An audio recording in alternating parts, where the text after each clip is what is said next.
Hello everyone. आज के lecture में हम लोग बेस थ्योरम के बारे में पढ़ेंगे कि बेस थ्योरम का कॉन्सेप्ट क्या है। ये लास्ट लेक्चर होगा प्रोबेबिलिटी का। ओके, बेस थ्योरम को हिंदी में बेस की प्रमेय बोलते हैं। किस तरीके के क्वेश्चन आते हैं, एक बात याद रखिएगा, टोटल प्रोबेबिलिटी, बेस थ्योरम और कंडीशनल प्रोबेबिलिटी के आपस में तीनों कहीं ना कहीं एक दूसरे से इंटरकनेक्टेड हैं। ओके, तो कंडीशनल पहले पढ़ना होगा, फिर टोटल प्रोबेबिलिटी पढ़ना होगा, तब बेस थ्योरम में आकर के पढ़ेंगे, तब हमको बेस थ्योरम समझ आएगी। तो याद रखना, जिन बच्चों ने नहीं देखा पहले लेक्चर्स टोटल प्रोबेबिलिटी के, वो देख लें, और उसके पहले कंडीशनल प्रोबेबिलिटी के देख लें। तो आप एक अगर सीक्वेंस में चलोगे, एक सिस्टमेटिक तरीके से चलोगे, तब आपको सारे कॉन्सेप्ट अच्छे समझ आएंगे। आप सोचो कि डायरेक्टली कोई बेस थ्योरम ही पढ़ लो समझ आ जाएगा, तो नहीं आएगा। इसमें सारी चीज़ें नहीं बताई जा सकती।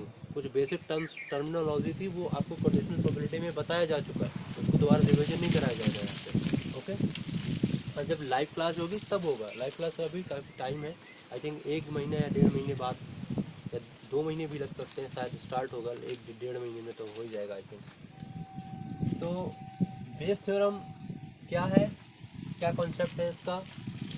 बेस थ्योरम में हमेशा आपको P of AK upon A निकालना होगा,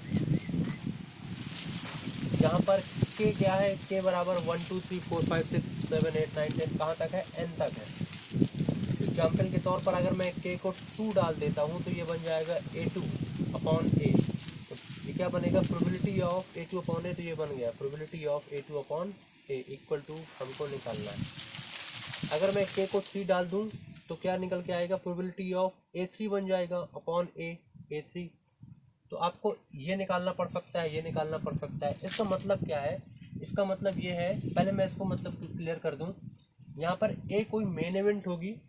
ओके, जैसे टोटल प्रोबेबिलिटी में था, हम लोग टोटल प्रोबेबिलिटी में क्या करते थे कि मेन इवेंट के जो मुख्य घटना होती थी, उसी की घटना घटने की प्रायिकता निकाला करते थे, विद अलग अलग जो इवेंट दी होती थी उनके साथ में। यहाँ पर क्या है कि मेन इवेंट की प्रोबेबिलिटी नहीं निकालनी है। यहाँ पर ये मेन इवेंट है, इसकी प्रोबेबिलिटी नहीं निकालनी, आपको प्रायिकता निकालनी है कि कोई एक स्पेसिफिक घटना होगी। कई सारी घटनाएं हो सकती हैं, कि एक घटना हो सकती है, 2 हो सकती हैं, 3 हो सकती हैं। क्या देगा, उस तीसरी घटना की घटना घटने की प्रायिकता बताओ जब कोई मेन इवेंट दिया हो, ऐसा दिया होगा, ऐसा क्वेश्चन पूछेगा। तो यहाँ पर K का वैल्यू 3 डाल दोगे, क्यों, क्योंकि तीसरी इवेंट के बारे में पूछा है। 2 भी डाल सकते हो, डिपेंडिंग अपॉन क्वेश्चन की उसमें कितनी सारी इवेंट दी हुई हैं, कितनी सारी घटनाएं दिया हुआ है। तो अगर 2 घटनाएं दिया हुआ है तो आपको कह देगा कि उस दूसरी वाली घटना की घटना घटने की प्रायिकता बताइए, उस तरीके से। तो ये 2 हो जाएगा। तीसरी वाली घटना के घटना घटने की प्रायिकता बताइए, तो इधर 3 हो जाएगा। और आपको निकालना ये रहेगा। ओके, यहाँ पर 3 की जगह 4 भी हो सकता है, 5 भी हो सकता है, ऐसा कुछ भी हो सकता है। ओके, मैंने इन जनरल AK लिख दिया था, जहाँ पर K को बताया था कि K यहाँ पर 1 2 3 से लेकर के N तक कुछ भी हो सकता है। फॉर्मूला इन जनरल, ये जो आपका फॉर्मूला है, ये है बेस थ्योरम का फॉर्मूला। क्या है, probability of AK upon A equal to probability of AK of intersection A की कोई भी घटना हो सकती है, A1 K को मैंने यहाँ पे कुछ भी डाल सकता हूँ, 1 2 3 4 5 6। ओके, तो AK का इस मेन इवेंट A के साथ में इंटरसेक्शन लेना है। ओके, और उसका प्रोबेबिलिटी निकाल देना है। उसके बाद अपॉन करना है। अपॉन में नीचे क्या लिखना है, 1 से लेकर के N तक। K क्या होता है, K का मान होता है 1 से लेकर के N तक। तो 1 से लेकर के N का मतलब होता है कि N घटनाएं हैं। तो N घटनाओं में से हम पहली घटना को ऐसे लिखेंगे, जैसे कि हमने टोटल प्रोबेबिलिटी में भी ऐसे लिखा था कि probability of A1 into probability of A by A1। दूसरी घटना को कैसे लिखेंगे, जहाँ पर 1 है वहाँ पर 2 लिख देंगे, बाकी सेम लिख देंगे। तीसरी घटना को कैसे लिखेंगे, तीसरी घटना में जहाँ पर 1 है उधर क्या लिख देंगे, 3 लिख देंगे। Are you getting my point ना।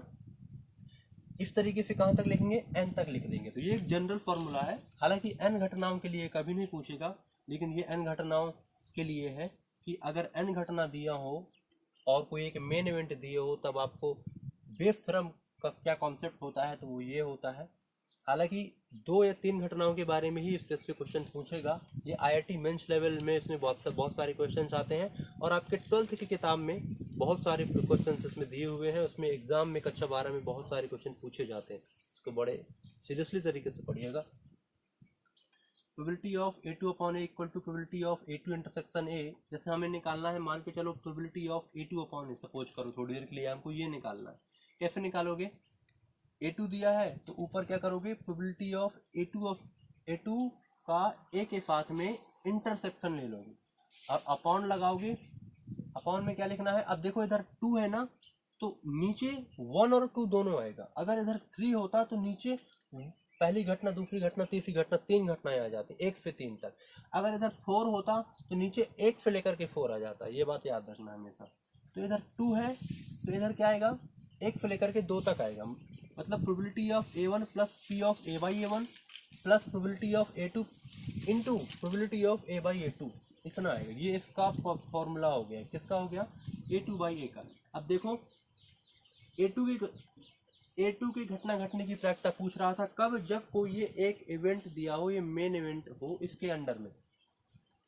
तो हमने फॉर्मूला लगा दिया इस तरीके से।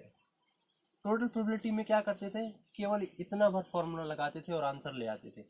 इसमें ऐसा नहीं है, इसमें अंश में जो न्यूमरेटर है, जो अंश है, उसमें हमने ये और ऐड कर दिया है। क्यों किया है, क्योंकि जो टोटल प्रोबेबिलिटी थी उसमें वो मेन इवेंट की घटना के बारे में पूछा करता था कि इसकी प्रायिकता बताओ। इसमें ये मेन इवेंट की घटना के बारे में नहीं पूछ रहा है, ये कोई स्पेसिफिक घटना है, कई सारी घटनाएं घटित हो रही होंगी, उनमें से कह रहा है किसी उस घटना के बारे में घटित होने की क्या प्रायिकता है उसके बारे में बताओ, इसलिए ये टर्म यहाँ पे अलग से आ गया। टोटल प्रोबेबिलिटी में ऐसा नहीं होता था। एक बात याद रखना, जब आप probability of A2 upon A निकालते हो और probability of A upon A2 निकालते हो, इन दोनों में बहुत अंतर है। ओके, यहाँ पर मेन इवेंट A है और यहाँ पर जो आप प्रोबेबिलिटी निकालते हो ना, ये A2 की घटना घटने की निकालते हो, कि जो A2 क्या है, A2 एक कोई घटना होगी, उस घटना के घटित होने की क्या प्रायिकता है, अब वो निकाल रहे हो। ये क्या होता है, ये आपका होता है बेस थ्योरम। इसमें क्या है, इसमें ए मेन इवेंट है। ओके, जो ऊपर होता है ना, उसकी घटना घटने की प्रायिकता आप निकालते हो। तो मेन इवेंट की घटना घटने की प्रायिकता निकालने के लिए आप टोटल प्रोबेबिलिटी लगाते हो, लेकिन कोई स्पेसिफिक घटना घटना के बारे घटना घटने की प्रायिकता निकालने के लिए आप बेस थ्योरम लगाते हो। दोनों में अंतर है। ओके, इसको निकालने के लिए आपको बेस थ्योरम लगाना पड़ेगा। और आप जब पीए निकालते हो, ये आप कब निकालते हो, पीए मेन इवेंट की घटना घटने की प्रायिकता, जिसमें आप ये यूज कर लेते हो, फॉर्मूले में आता है ना ये बाद में, तब आप वो कब लगाते हो, टोटल प्रोबेबिलिटी में लगाते हो। तो हमेशा याद रखना, अगर A2 A3 A4 ऊपर दिया हुआ है और ए नीचे मेन इवेंट नीचे दिया हुआ है, मेन इवेंट किधर दिया है, नीचे दिया हुआ है, तब आप बेस थ्योरम लगाओगे। इसमें मैं क्वेश्चन करा दूं आपको तो और बहुत क्लियर समझ आएगा।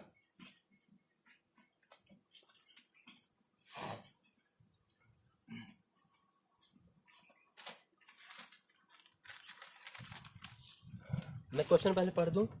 कह रहा है box 1 contain 5 red and 3 black ball and box 2 contain 2 red and 4 black balls. A ball is drawn from any box and it's found to be black. Find probability that it was drawn from box 1. इसमें क्या question बोला है कि find probability that, इस बात की प्रायिकता बताओ, दैट कि इट वाज ड्रॉन, जो एक गेंद निकाली गई थी, किसी बॉक्स 1 से भी निकाल सकती थी, किसी बॉक्स 2 से भी निकल सकती थी, किसी में से भी एक हम गेंद निकालना था।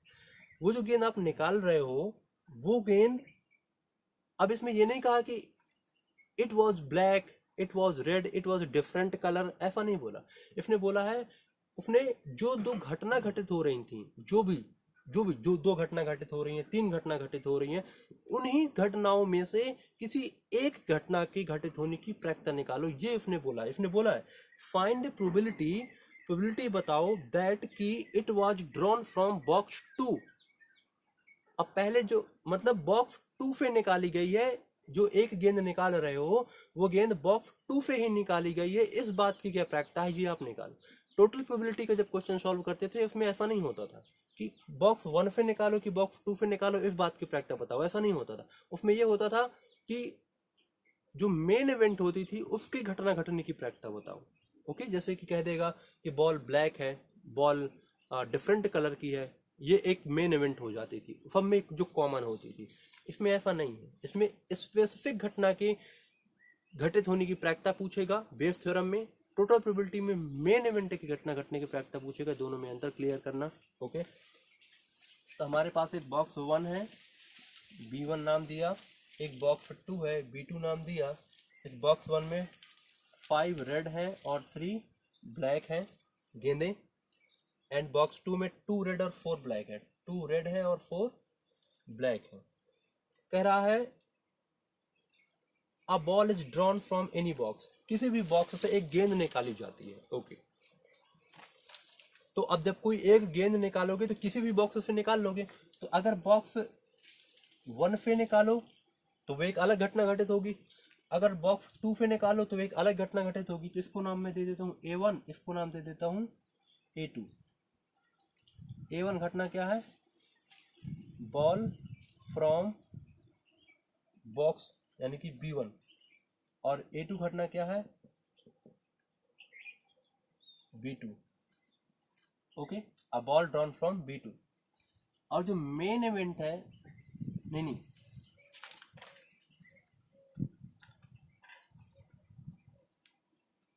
हाँ, उसने एक क्वेश्चन बोला था कि a ball is drawn from any box, किसी भी बॉक्स से गेंद निकाल ली जाती है, and it's found to be black, और जो गेंद आप निकाल रहे हो वो गेंद कैसी है, वो गेंद ब्लैक है।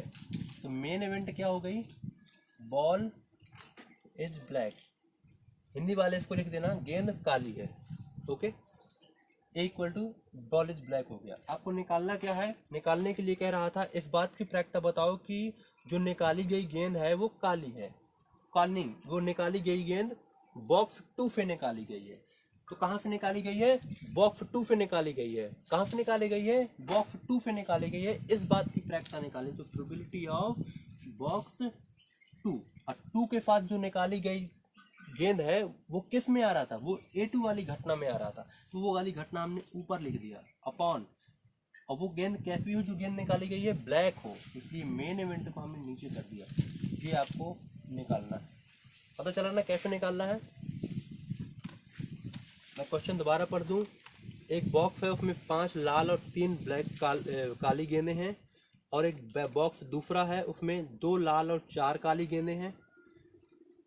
एक गेंद निकाली जाती है किसी भी बॉक्स से, और वो गेंद कैसी है, काली काली निकल करके आती है। ओके, कह रहा है प्रायिकता बताइए that it was from from box 2। कह रहा है इस बात की प्रायिकता बताओ कि वो जो काली गेंद निकाली है आपने एक तो, वो बॉक्स 2 से निकाली गई है, इस बॉक्स से निकाली गई है। तो जब इस बॉक्स से निकाली गई है तो इसी बात की प्रायिकता निकालने के लिए वो पूछ रहा। तो यानी कि, और इसमें हमने क्या माना है, A2, यानी कि probability of A2 under that main event. Main event क्या है, ब्लैक गेंद थी, ये ऐसा निकालना। पिछले सवालों में हम लोग ऐसे करते थे, A/A2 ऐसे निकालते थे, वो उल्टा होता था उसमें। पिछले सवालों में मैंने, चलो इसको leave, come to the point. तो हमको ये निकालना है, फॉर्मूला लगा दो बेस थ्योरम का।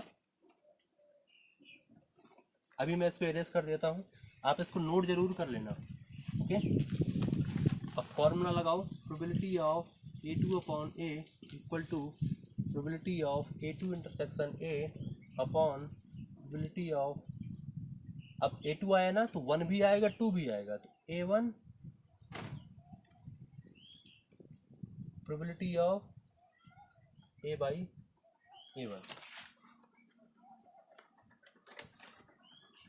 Plus probability of A2 into probability of A/A2।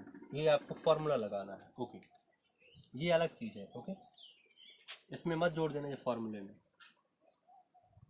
अब A2 ऑफ इंटरसेक्शन A2 का A के साथ इंटरसेक्शन निकाल लो। कैसे निकालोगे, इसका फॉर्मूला होता है कंडीशनल प्रोबेबिलिटी से निकाल लो। क्या निकल के आएगा, A2 इंटरसेक्शन A, यानी कि ये निकल के आएगा PA2 into P of A/A2। यहाँ से निकाल लो, इसकी जगह आप ये लिख सकते हो, कंडीशनल प्रोबेबिलिटी से फॉर्मूला होता है। और ये जो लिखा हुआ है इसको आप, ये जो लिखा हुआ है इसको आप एज इट इज यहाँ पर लिख दो। मैं लिख नहीं रहा हूँ, आप लिख देना, लिख देता हूँ। चलो PA1 P A by A one plus ये वाला भी पॉइंट यहाँ पर लिख देना।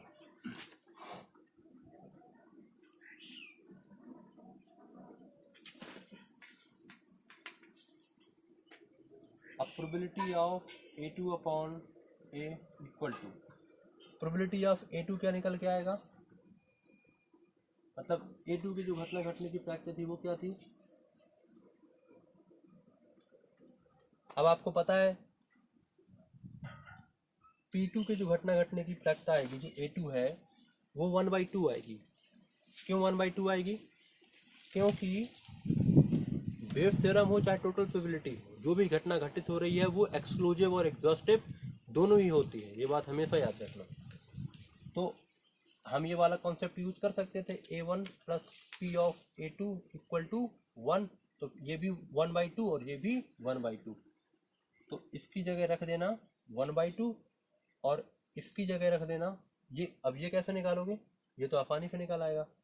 प्रोबेबिलिटी ऑफ A/A2 कैसे निकलेगा, A2 मतलब बॉक्स 2, इससे निकालना है। अब बॉक्स 2 से कोई एक गेंद निकालनी थी और वो क्या हो, ब्लैक हो, तो 4 में से कोई एक गेंद निकालोगे तो 4C1 एंड 4 2 6 6C1, ये आ जाएगा। अब प्रोबेबिलिटी ऑफ जब A/A1 निकालोगे तो ये इससे निकल के आएगा, क्या निकल के आएगा 3C1 अपॉन 8C1।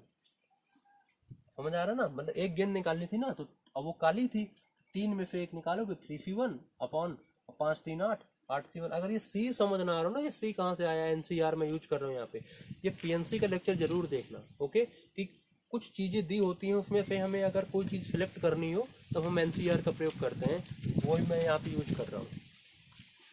तो 3C अपॉन 8C1, और जो भी आपने देखो ये भी पता चला, ये भी पता चला, ये भी पता चला, ये भी पता चला, और यहाँ पे जो अभी आप लिखोगे ना ये वाला टर्म लिख देना यहाँ पे, ये भी पता चला। A2 भी पता है, ये 1/2 है, और ये निकाल लेना बॉक्स 2 से।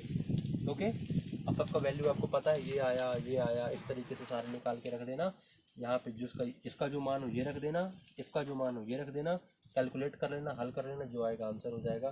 ओके, और इसका आंसर मैं बता दूँ 16/25 आएगा, बात याद रखना 16/25। जब आंसर ये आ जाए तो मान लेना सही हो गया। तो प्रोबेबिलिटी खत्म है।